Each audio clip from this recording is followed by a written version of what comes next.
Bonjour, c'est Bibi et bienvenue sur cette nouvelle vidéo. Alors aujourd'hui vidéo un peu spéciale. Alors spéciale dans le sens où ceux qui me connaissent, non, on fera plein de surpris. Donc on va toujours rester dans la thématique de la chaîne, donc parler des anciennes, mais aujourd'hui dans un univers un peu différent qui est ma deuxième passion, les parcs d'attractions. Donc aujourd'hui nous sommes à Disneyland Paris et je vais vous présenter un peu ce qu'on peut trouver ici. Donc ça change du rassemblement automobile. C'est moi qui vais vous présenter les voitures parce qu'il n'y aura pas les propriétaires à côté, mais pour le coup on peut voir des choses hyper sympas. Donc tiens par exemple en live. Voilà ce qu'on voit à Disneyland Paris dans les anciennes. Là, ça.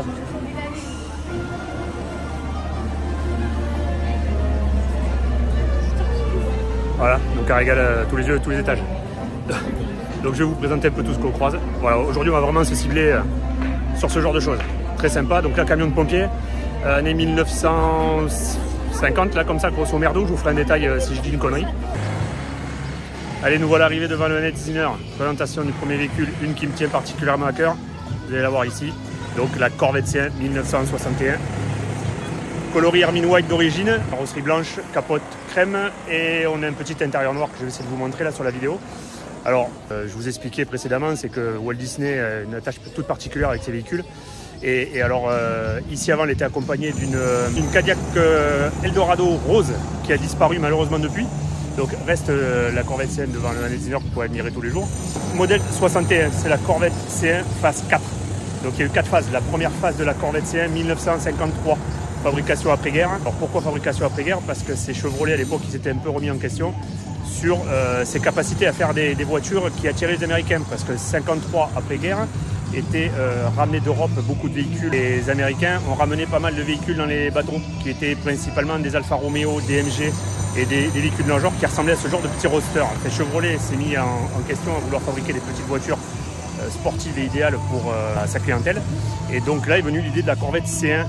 Faut se remettre en question à l'époque où était fabriquée la Mercedes 300 SL. Donc qui est quand même voilà, quand même un beau véhicule pour l'époque. La voiture fabriquée à un peu plus de 3000 exemplaires, 3178 de mémoire sur toute cette phase-là. Donc on est content de l'avoir ici quand on vient au Disney Village là. Moteur V8 évidemment dessous. On va aller continuer de découvrir le reste des véhicules qu'on trouve à l'intérieur du parc. Mais voilà, je voulais coup de cœur sur celle-là parce que celle-là, je l'avais des années que je la vois, que je la croise. Je me dis toujours qu'un jour je repartirai avec. Pour l'instant, c'est pas le cas.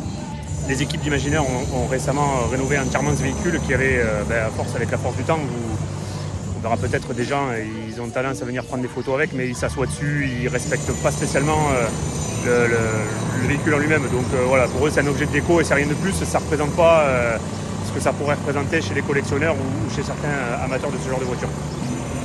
Petit détail particulier sur cette voiture, je vais vous montrer, c'est vraiment le petit détail qui tue. Regardez bien, soyez attentifs, regardez l'immatriculation. Alors si, pour ceux qui suivent, c'est la date d'ouverture du parc de Disneyland Paris tout simplement. Donc même le petit clin d'œil va jusque là. Assez sympa à voir. Bon, alors bien sûr je ne pouvais pas vous faire une vidéo sur les voitures à Disneyland Paris sans passer par l'attraction Autopia.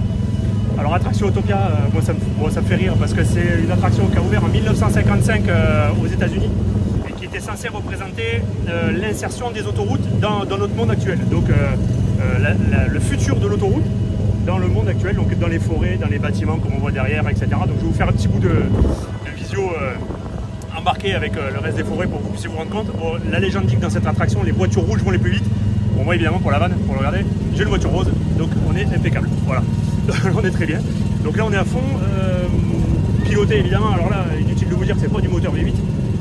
On est avec de magnifiques super l'essai toujours à fond. On est donc sur du magnifique moteur de tourneuse, vitesse de pointe 15,5 km/h. Autant vous dire que vous avez vu la coiffure, elle est en train de se barrer comme il faut.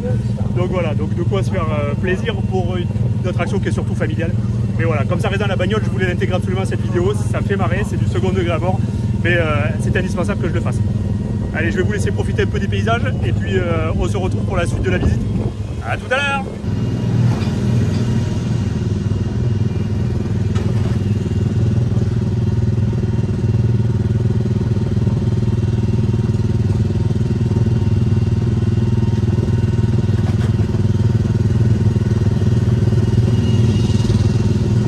Alors vous pouvez mater hein, la voiture au top de la technologie. Le volant qui défonce, le tableau de bord qui déchire, pas de levier de vitesse parce que évidemment, vu la vitesse où on va, voilà, attention, grosse accélération de descente. Là, on arrive sous un pont, c'est magnifique. Bon voilà, c'est juste pour du fun. Vous avez pu remarquer d'ailleurs que la voiture elle est guidée sur rail. Donc il n'y a pas possibilité de se planter, regardez. Même si je ne tiens pas le volant, je me permets de ne pas le tenir, même dans les virages, dans les côtes, etc. Bon voilà, c'est vraiment de la traction fun juste pour second degré à mort et pour rigoler. Bon après voilà. Si on ne tient pas le volant, ça part un peu en cacahuète, mais c'est très drôle quand même. Écoutez, on va faire le tour de Disney, on va continuer notre visite des bagnoles. Et puis j'espère que ce petit tour d'Autopia vous aura fait marrer du moins. C'est mieux en parler en français.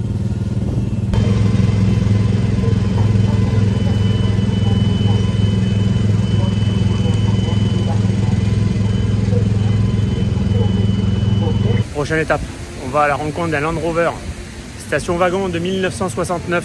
Alors la légende ici raconte que c'était un aventurier qui a croisé une girafe et qui du coup s'est foutu la gueule dans le décor. Bon ben ma foi c'est original. Vous allez voir, le station wagon est en parfait état. Et je vais vous montrer ça de suite. Le station wagon est dans la partie Adventureland, donc la partie aventure, hein, comme son nom l'indique. Il est là.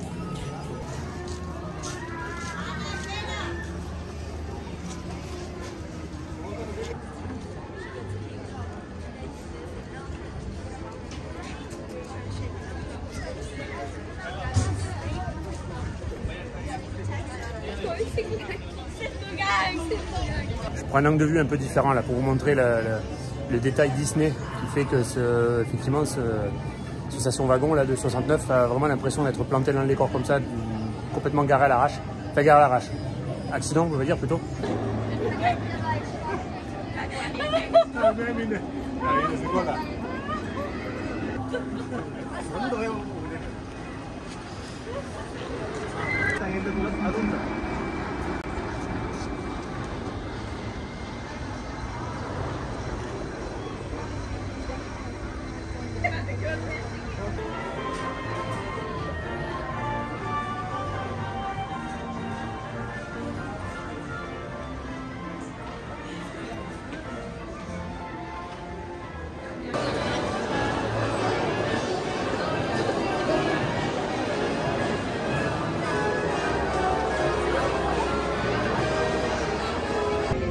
Encore une belle machine. Je ne sais pas si vous êtes prêts. On n'en a pas beaucoup des comme ça. Allez-y, faites vos pronos. 3, 2, 1, vous dites ce que c'est. Chevrolet 3100 fourgon, 1953.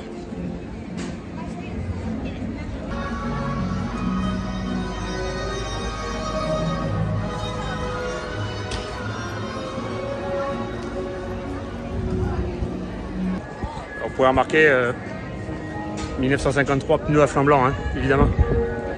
Allez. Hop. Alors Disney a un peu triché parce qu'en fait c'est du PVC, c'est des pneus plaqués. C'est pas du vrai. D'ailleurs on le voit et d'ailleurs il est craqué un peu. C'est dommage. Ça aurait mérité d'avoir le souci du détail jusqu'au bout du flanc blanc là, mais bon là, pour le coup c'est bien imité quand même. Voilà, on retrouve un peu l'esprit d'origine là de ce fourgon de 1953 là. Voilà, hyper sympa aussi à voir.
Il y a une dernière pour la route. Dites-moi si vous la connaissez celle-là. Ah, je vous dis, Disneyland Paris, mieux qu'un rassemblement automobile.